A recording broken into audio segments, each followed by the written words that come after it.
Com muita alegria saúdo a todos com a paz do Senhor Jesus. É uma alegria estar aqui nessa noite. Louvado, engrandecido e exaltado é o santo nome do nosso Deus. Aquele que era, o que é e o que há de vir.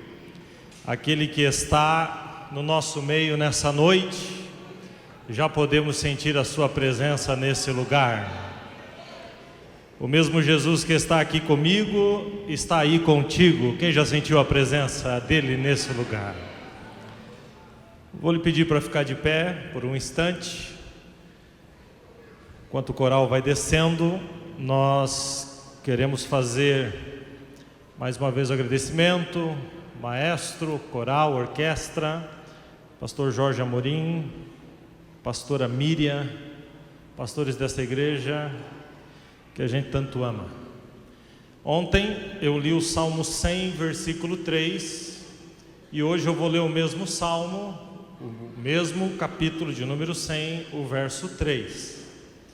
A palavra de Deus, nessa versão que nós estamos usando, diz assim: Sabei que o Senhor é Deus, foi Ele quem nos fez, e dele somos o seu povo e rebanho do seu pastoreio. Curva sua cabeça, vamos falar com Ele mais uma vez. Amado Deus, nós te louvamos, te exaltamos, te enaltecemos, te adoramos, porque Tu és, Senhor, o motivo da nossa alegria, o alvo da nossa adoração. Tu és, Senhor, exaltado nesse lugar. Até aqui nesse momento, Tu recebeu como cheiro suave na Tua presença os louvores que foram aqui entoados. Mas agora, Senhor, estamos naquele que é o momento mais especial do dia de hoje, o momento em que abrimos a Tua palavra e Tu fala conosco através da revelação da mesma. Que a Tua palavra nessa noite encontre endereço certo, corações abertos, para que possamos sim, Senhor, ser confrontados, mas transformados, tocados, mudados pelo poder da Tua palavra. Te louvamos e Tu tem a liberdade nessa noite. Amém. Amém. Pode tomar seu assento. Irmãos, como eu disse ontem, nós começamos aqui falando sobre a origem da adoração, dentro desse contexto de conhecimento de quem é Deus.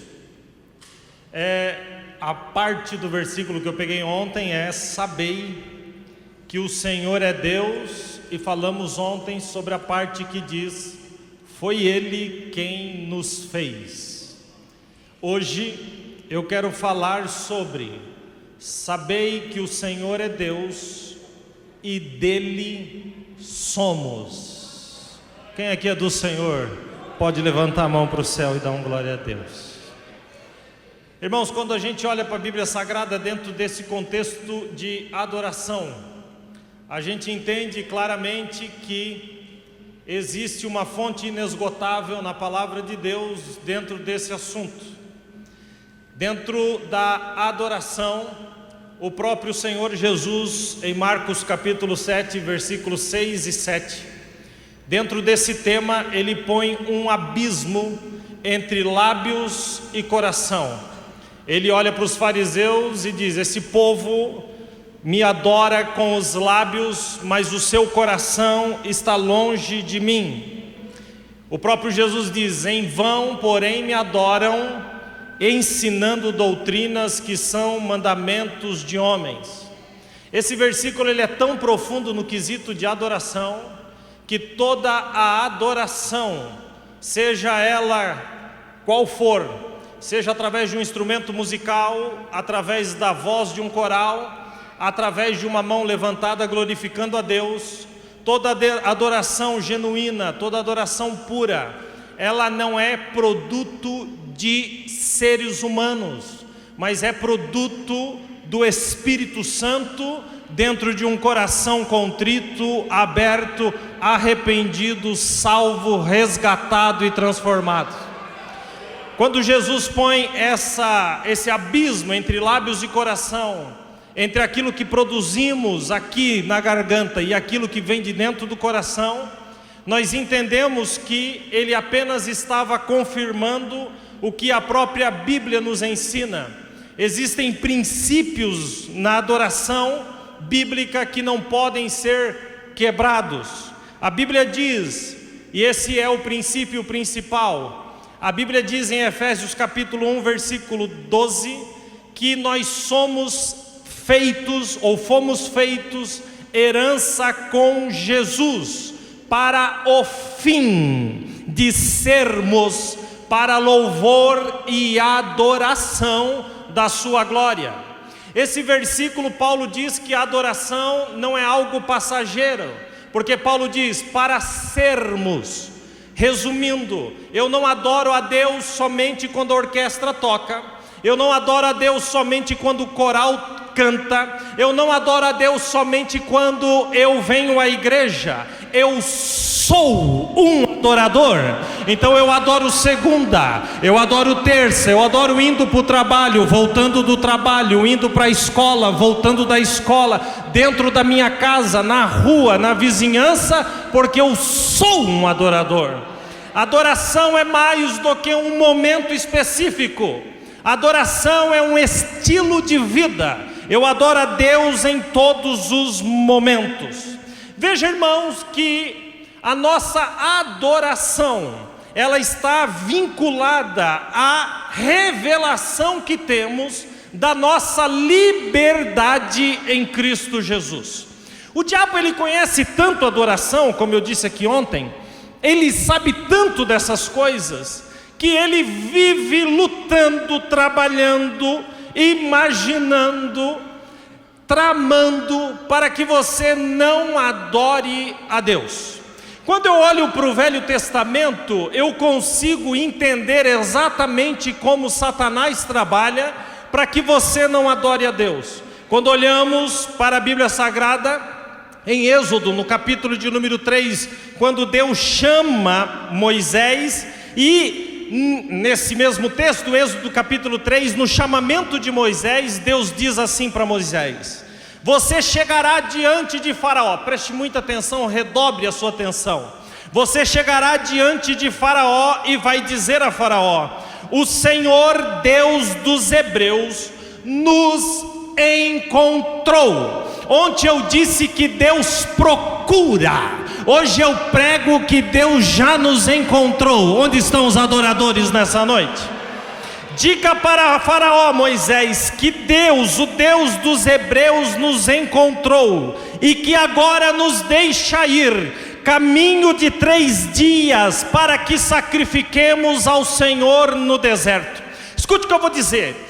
Toda adoração tem um caminho de 3 dias. Toda adoração exige sacrifício. Por que, pastor, que toda adoração tem um caminho de 3 dias? Porque em 3 dias Jesus morreu, desceu ao inferno, tirou as chaves do inferno, da morte de Satanás, mas ao 3º dia Ele ressuscitou. E por isso nós podemos nessa noite levantar a mão, quem levanta comigo, e glorificar ao Senhor. Diga a Faraó que o louvor, a adoração, o sacrifício tem que ser feito num caminho de 3 dias. Quando eu olho para a Bíblia Sagrada, na passagem em que fala de Moisés, eu entendo que dentro da tipologia bíblica, Faraó é Satanás, Moisés é Jesus Cristo e o Egito é o mundo. Quando Moisés vai se apresentar para Faraó, Faraó então põe uma banca de comércio, e ontem eu disse que Satanás é especialista em comercializar. Ele põe a banca e decide fazer algumas propostas para Moisés. A ordem de Deus era: diga para ele que todo mundo tem que ir num caminho de 3 dias sacrificar no deserto. Quando Moisés diz isso para Faraó, Faraó faz a primeira resposta, ou a primeira proposta para Moisés. Ele chama Moisés e Arão e diz: olha, vocês podem sacrificar aqui mesmo nessa terra. A primeira proposta de Satanás é dizer para você que você pode sim adorar a Deus e continuar vivendo no mundo.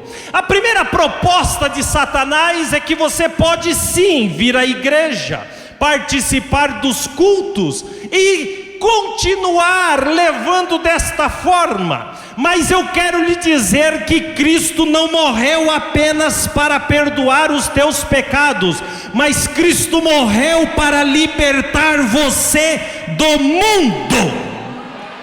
Gálatas capítulo de número 1, versículo de número 4, o apóstolo Paulo diz-nos assim: o qual Jesus deu a si mesmo pelos nossos pecados, para nos livrar da morte. Se existe um motivo para Jesus ter morrido, é para que hoje você fosse livre e adorasse livre a esse Jesus que está nesse lugar. Nós estamos no mundo, mas o mundo não pode estar em nós. Quando o mundo está em nós, não temos liberdade, mas continuamos escravos de Satanás. Jesus, na sua oração final, em João capítulo 17, Jesus diz assim: Pai, eu dei-lhes a tua palavra e o mundo os odiou. Irmãos, o cristão, o adorador, não é a balinha de caramelo do mundo. Nós somos o sal da terra. O sal da terra amarga muitas vezes, mas nós temos compromisso com aquele que nos alistou e que está aqui nesse lugar. Quando Jesus diz isso, ele diz: eu não sou do mundo e eles também não são. Eu não peço que os tire do mundo, mas que os livre do mal. Santifica-os na verdade, a tua palavra é a verdade. Aleluia. Aleluia. Quem recebe essa palavra? Essa palavra limpa, essa palavra santifica, essa palavra purifica. A grande verdade é que a igreja de Cristo na terra passa por um momento muito difícil. Lá em Londrina há uma disseminação tão grande de igrejas lá, e as pessoas acham que agora dá para viver no mundo e na igreja, e que está tudo certo. Mas Deus diz, Jesus disse, foi pelo texto que começamos, que essa adoração é em vão, ou é vã, porque adoram apenas com lábios. As pessoas saem da igreja e vão beber.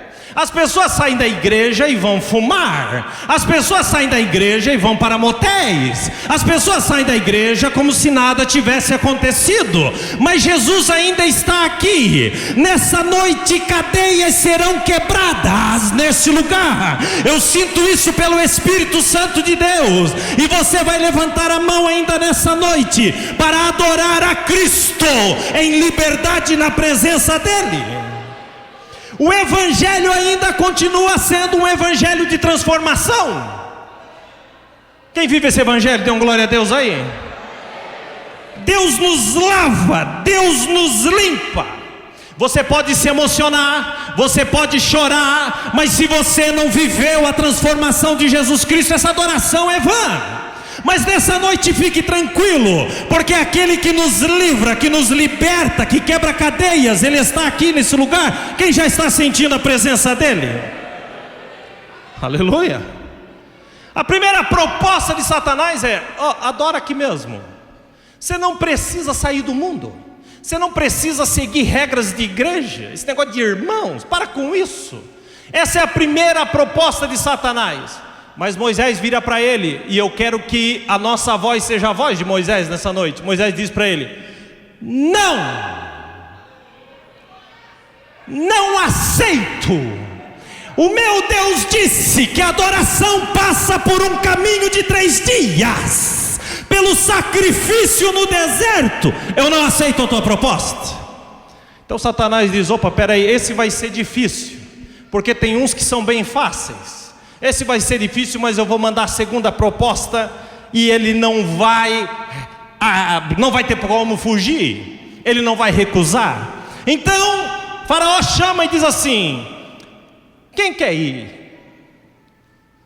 Quem é que você quer levar para a adoração, nesse caminho de 3 dias?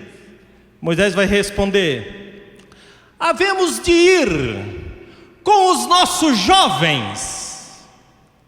Quase ouvi um jovem dando glória a Deus. Vou dar uma chance. Moisés diz na cara de Faraó: nós iremos adorar com os nossos jovens. Aleluia. Ele diz: nós iremos adorar com os nossos velhos. Aleluia. Nós iremos adorar com os nossos filhos e com as filhas. Até as filhas de Jerusalém vão, não vai ficar uma para fora. Aleluia. Nós iremos com as ovelhas, nós iremos com os bois, vai tudo. Olha a resposta: porque temos que celebrar uma festa ao Senhor. Aleluia.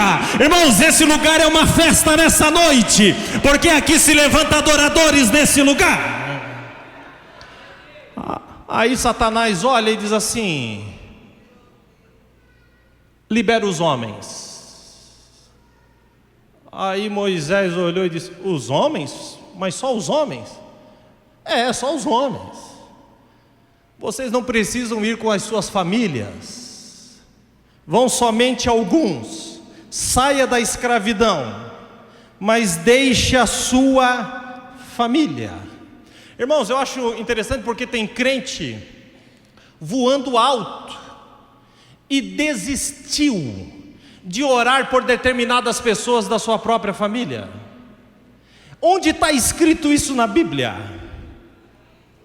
Onde está escrito que você tem que desistir da sua casa, da sua família, do teu filho que está nas drogas, do teu marido que não quer saber de vir na casa de Deus, daquele parente que todo mundo diz que não tem mais jeito? Pois eu quero te dizer nessa noite que tu vai adorar com toda a tua casa em nome de Jesus. Quem recebe essa palavra? Irmãos, quando Pedro escreveu aos maridos, ele disse assim: coabitai com as mulheres com entendimento, porque elas são coerdeiras contigo na salvação, para que as vossas orações não sejam impedidas.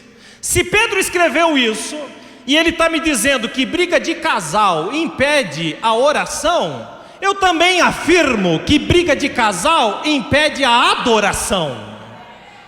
Por isso, está na hora de você, porque isso é muito específico para pessoas aqui nessa noite, porque quem está falando aqui é um profeta de Deus nesse lugar. Está na hora de você perdoar um pouco mais, abraçar um pouco mais. Para com isso, não dá brecha para Satanás, porque tu vai adorar com a tua casa.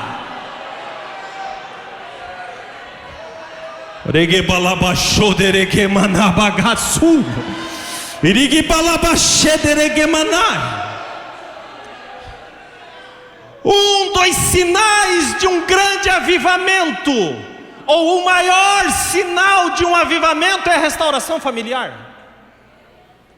Você quer que eu te prove isso? Te provo.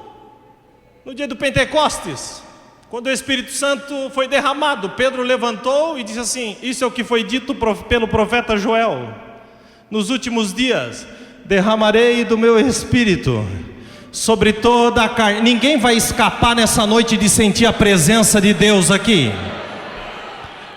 Quem quer sentir a presença de Deus nesse lugar? Derramarei do meu Espírito sobre toda a carne.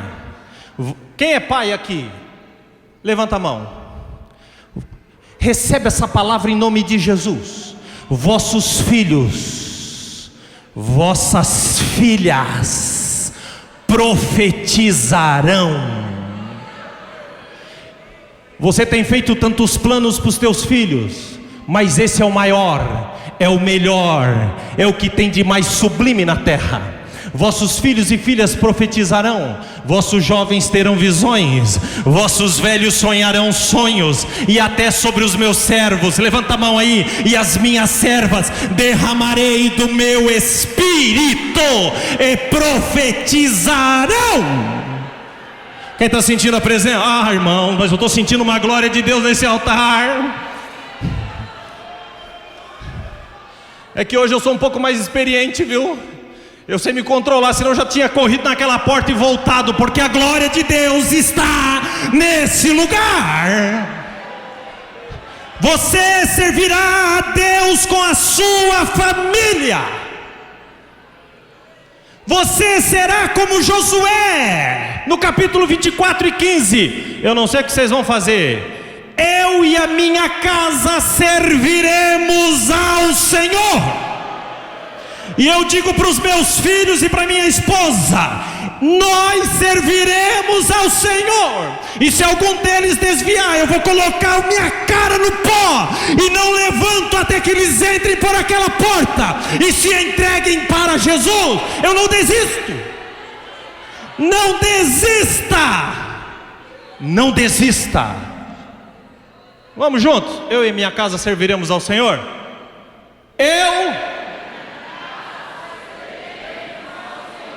Ficou bonito, mas eu quero que você grite como se fosse a última coisa. Vamos juntos?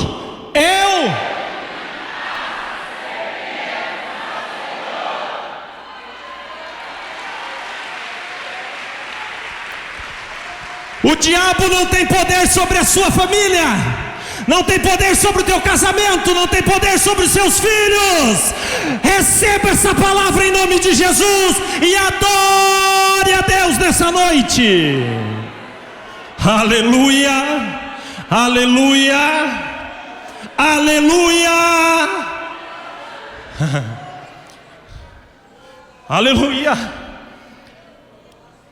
Faraó diz: o quê? O negócio ficou difícil. E está difícil mesmo. É muita vergonha. Satanás está daquela porta para fora envergonhado, porque Deus vai fazer grandes coisas nesse lugar. E Jesus já disse: aqui hoje tu não entra, porque hoje eu realizarei coisas grandes e firmes que não conhecem. O diabo diz: está difícil, vou fazer mais uma proposta. Ide, serviei ao Senhor. Somente fiquem as vossas ovelhas e as vacas, e podem ir também as vossas crianças. A impressão que eu tenho é que ele disse assim: pode ir todo mundo, menos ovelhas e vacas, até as crianças. Ele falou baixinho no meio da frase. Aí Moisés ouviu e falou: como é que é? Não, pode ir todo mundo. Pode ir com a mulher, pode ir com... Vai todo mundo, está tudo certo. Menos ovelhas e vacas. Moisés falou: o quê? Eu não preciso servir a Deus com os meus bens? Eu não preciso adorar a Deus com os meus bens? Não vou. Vai todo mundo adorar a Deus. Eu, minha mulher, meus filhos, os velhos, os jovens, e os meus bens também vão adorar a Deus. Ah, pastor, até agora estava dando glória a Deus, ficou mais pesado o negócio agora. Isso é uma das propostas mais sutis de Satanás,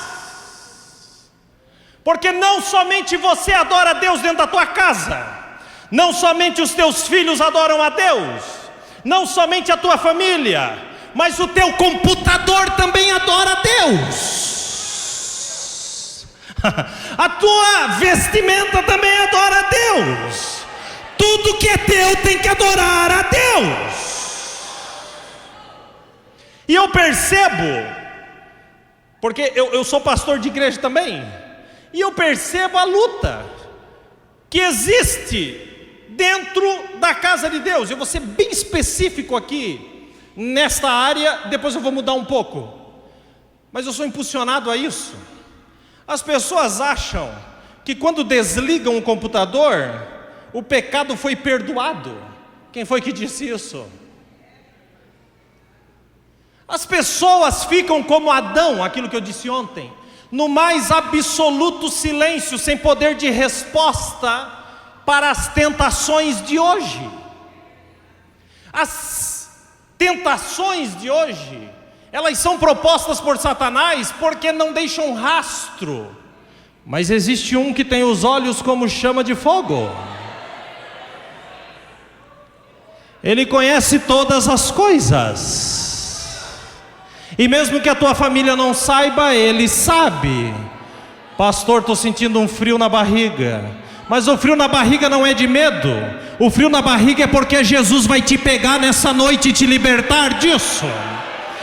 Você vai sair daqui adorando a Deus de verdade nesse lugar. Quantos recebem essa palavra? Dê um glória a Deus.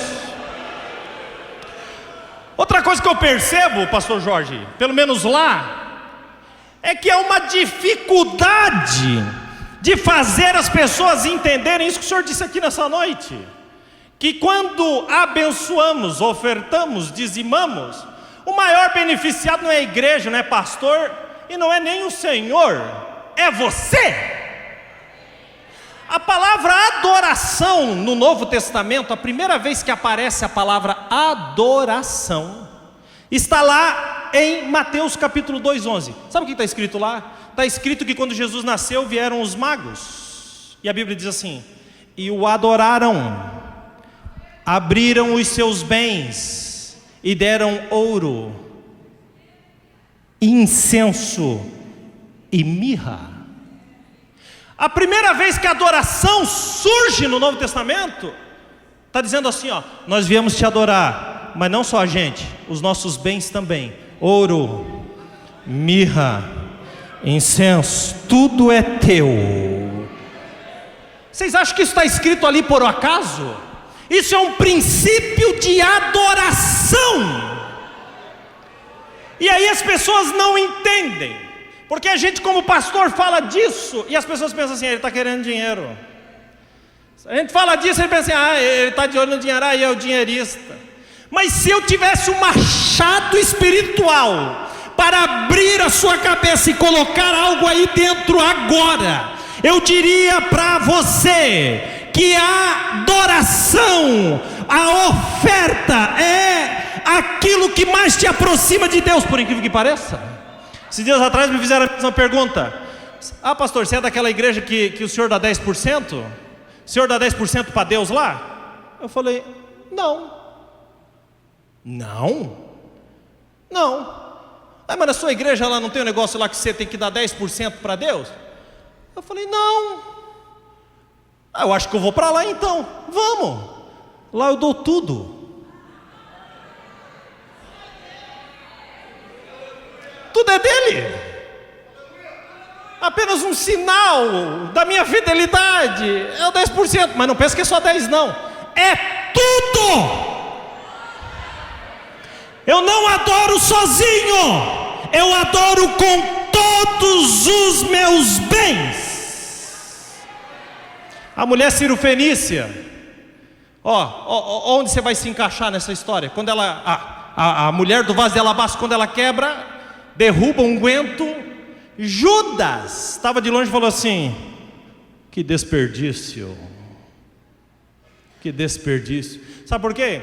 Porque quem não é livre acha que isso é um desperdício, mas quem foi livre sabe que isso é para a glória, louvor e exaltação do seu nome. Levante a sua mão. A partir de hoje você vai ter liberdade de cumprir o que está na Bíblia para você. As portas irão se abrir. Chega de tanto pagar cheque especial. Você vai quitar e vai abençoar a igreja de Deus nesse lugar. Amém? Quem recebe isso? Não vou. Acho que eu estou até passando já muito aqui. Não vou. Só vou com a minha família. Só vou com os meus bens. e não adoro nessa terra. Aí Satanás olhou para ele e disse: rapaz, o negócio está difícil contigo, só que assim, eu também não te deixo ir. Aí Moisés saiu da presença de Faraó, dobrou os joelhos e disse: Deus, eu não aceito. Tu falou que vamos fazer uma festa no deserto com tudo. Eu não aceito ir de pouco. Eu não aceito porcentagem. Senhor, o que é que tu vai fazer com Satanás? Deus olha lá de cima e diz assim: ele vai ter que libertar vocês. Pegue um cordeiro. O sangue do cordeiro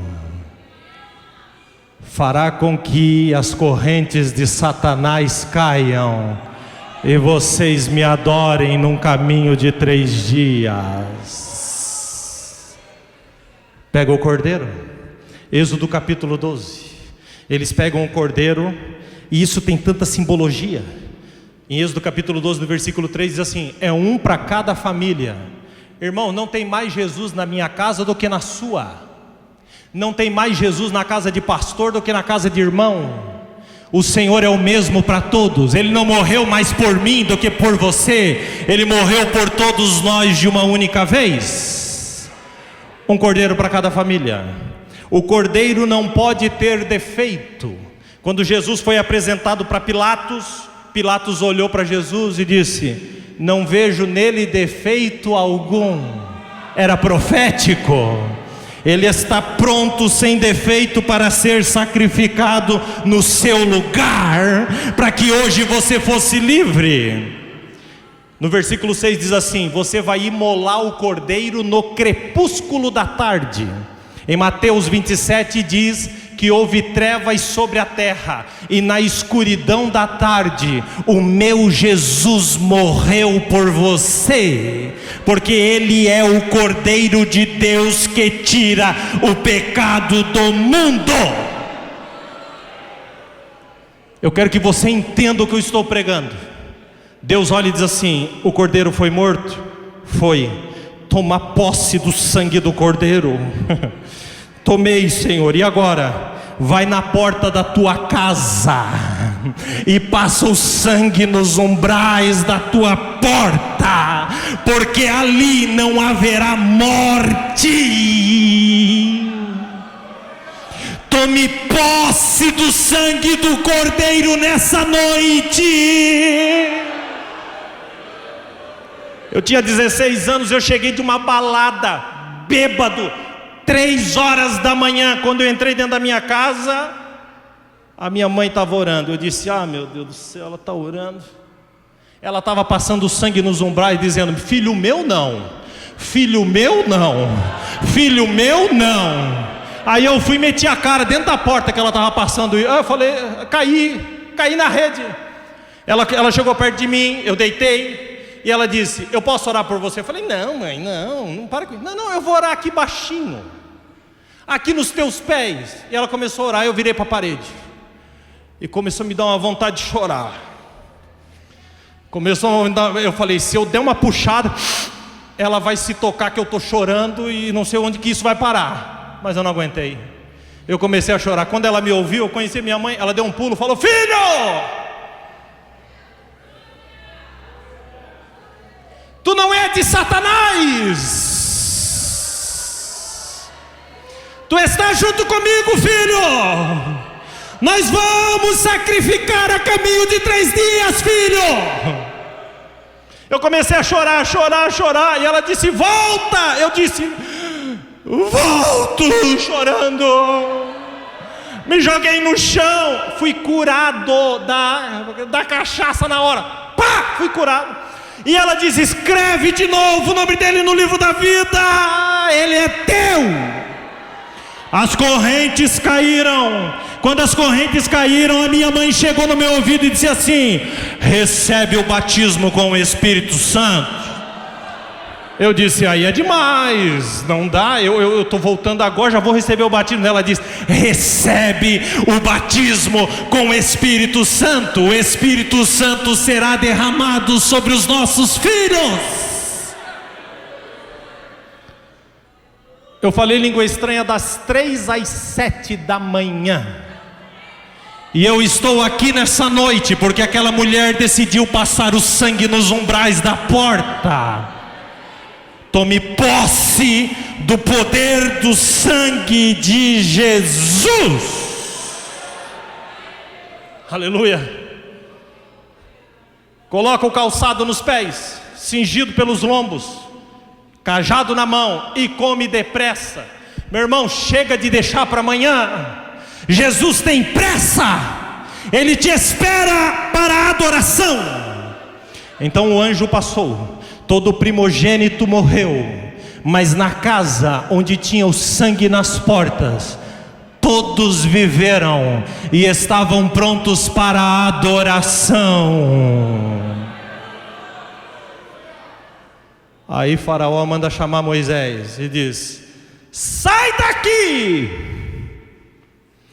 não dá, eu não consigo, há um sangue poderoso sobre a sua vida. Sai daqui. Mas quem, Satanás? Vai vocês, vai os filhos de Israel, leva tudo, vai as ovelhas e vacas, tudo, sumam daqui. Você se lembra desse dia? O dia que você saiu do mundo dando tchau para Satanás, dizendo assim, agora não sou mais teu não, viu? Fui, tô indo, tchau, tô indo. E eles vão ao deserto, e há uma festa no deserto. Acabei a introdução. Quem pode glorificar a Deus? Mas a introdução é um pouco mais longa, eu vou falar menos agora. Eles sacrificam no deserto e vocês conhecem a história. Mas no Velho Testamento, uma vez mais Satanás estava com a sua banca para negociar. Os filhos de Deus enfraqueceram e Deus mandou juízes. O povo clamava, Deus mandava juízes. O juiz se levantava, Gideão, Jefité, Sansão, Otiniel e tantos outros. Porém, eles voltavam a cometer as mesmas coisas. A liberdade era passageira. No Velho Testamento inteiro, a gente tem a história de reis, de profetas, de homens de Deus, que alertavam o povo, mas era passageiro. Até que um dia nasceu o Filho de Deus. João Batista olhou e disse assim: esse não é um cordeiro, ele diz, esse é o cordeiro, que tira o pecado do mundo.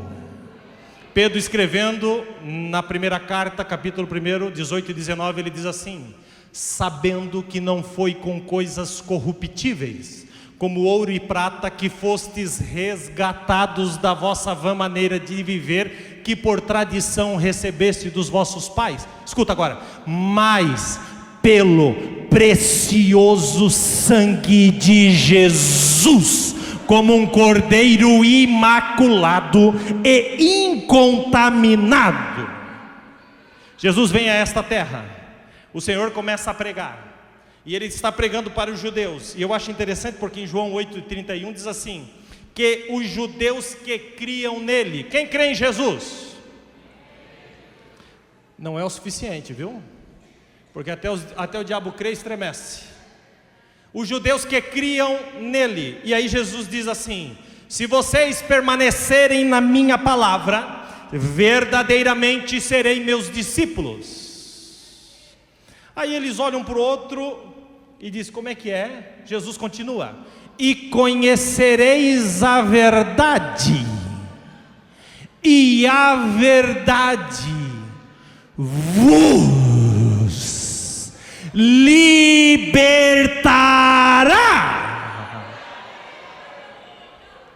É definitivo. Eles olham um para o outro e dizem assim: nós somos descendentes de Abraão e nunca servimos ninguém. O pior escravo é o que acha que é livre, mas não passa de um escravo. Como que nunca serviram? Eles não serviram os egípcios, os assírios, os babilônicos, os medopersas, os gregos, e não estavam servindo os romanos? Como é que nunca serviram ninguém?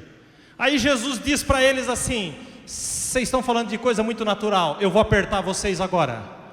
Todo aquele que peca serve ao diabo. Em outra tradução diz assim: digo que todo aquele que comete pecado é servo do pecado. Só tem duas opções aqui nessa noite: ou você serve Jesus, ou você serve o pecado. Não tem caminho do meio. E aí Jesus vai dizer para eles: tem uma escapatória. Se pois o Filho vos libertar, verdadeiramente sereis livres. Quem aqui já foi livre por Jesus? Levante a mão e dê glória a Deus. Aleluia, aleluia. Eu já estou encerrando.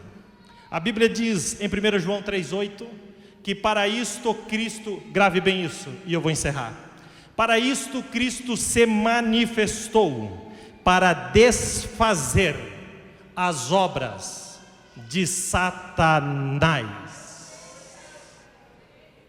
Quando Jesus, na sua última oração, João 17, no versículo 4, estava orando, ele diz assim: Pai, eu glorifiquei-te, ou seja, eu adorei, eu glorifiquei-te na terra, tendo consumado a obra que tu me destes. Escute o que eu vou dizer enquanto o coral sobe. Se existe uma coisa que é a característica de Jesus, é que ele glorifica Deus, realizando a obra que Deus deu para que ele fizesse. Acompanhe meu raciocínio em nome de Jesus, olhe para mim, preste bem atenção. Se Jesus adorou a Deus, realizando a obra que Deus deu para que ele fizesse, e eu sou co-herdeiro com Cristo, na morte de Cristo fui morto, na ressurreição de Cristo sou uma nova criatura. Eu quero te fazer uma pergunta nessa noite: por que é que depois que você foi salvo, Jesus não te levou para o céu? Porque você também tem uma obra para realizar na terra. Eu termino aqui dizendo que nós adoramos a Deus sim, com a família, com a esposa, com os filhos, com os irmãos, com os bens. E o que mais, pastor? Eu glorifico o nome de Deus na terra, concretizando, realizando a obra que Ele tem na minha vida. Você sabe por que eu estou aqui pregando nessa noite? Porque Deus me deu uma obra nas mãos. Maldito homem que faz relaxadamente, porque todos nós teremos que prestar conta um dia diante do nosso Deus sobre aquilo que Ele colocou na nossa mão. Quem tem promessa de Deus aqui? Quem tem uma obra de Deus na vida aqui? Você prestará conta, porque Ele virá. Como diz o célebre hino da harpa cristã, tudo nos mostra que Cristo já volta. Ele está às portas. Não faça como o escritor do hino 16, que disse: como posso eu ter as mãos vazias, com Jesus me encontrar? Quantas almas poderia ao meu Senhor apresentar? Jesus está às portas, Jesus virá. E Paulo escrevendo diz: combati o bom combate, acabei a carreira, guardei a fé, desde agora a coroa da justiça me está reservada, mas não somente a mim, mas a todos que amarem a minha vinda. Quem ama a volta do Senhor? E se Ele voltasse nessa noite, o que é que você apresentaria para o Senhor? O Senhor está aqui nessa noite para te libertar, para soltar as cadeias, para que você realize aquilo que Ele tem, porque Jesus virá. Coral, cante esse hino, como se Jesus estivesse na frente de vocês, porque o Senhor está aqui, nesse lugar, nessa noite. E todos os dias eu oro e digo: Senhor, eu não quero te ver. E alguém me diz: mas pastor, você é doido? Não, é que eu não quero perder a bem-aventurança. A palavra de Deus diz: mas bem-aventurado aqueles que não veem, mas creem. Eu não estou vendo Jesus aqui, mas eu sei que Ele está no nosso meio. Quem está sentindo a presença dEle? O Senhor se posiciona nesse lugar para receber, não dos lábios, mas do fundo do coração de vocês, esse louvor. Cantem como se estivessem subindo ao céu. E depois nós vamos orar.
Glória ao nome de Jesus. Sabemos que a vinda de Jesus está muito próxima, igreja. Todos os acontecimentos demonstram que Jesus está às portas. Guerras, rumores de guerras, terremotos, inundações, pais contra filhos, filhos contra pais. O desastre é total em todas as áreas. Mas nós estamos esperançosos com a vinda do Senhor que está muito próxima.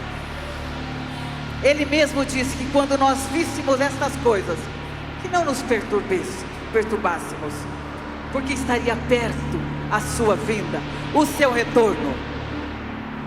Ele disse: eu vou, Pai, vou preparar-vos lugar, e voltarei outra vez, e vos levarei para mim mesmo, e vos levarei de todas estas coisas, para onde eu estiver, estejais vós também. A vinda de Jesus pode acontecer daqui a 1 ano, daqui a 10 anos, 5 anos, ou daqui a uma semana, 2, 3 dias, ou pode ser agora.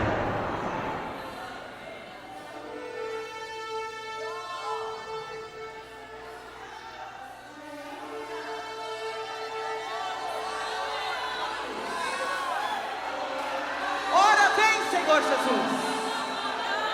Temos que estar prontos. Quando Jesus romper nas nuvens, não haverá tempo para se preparar. Devemos estar preparados agora.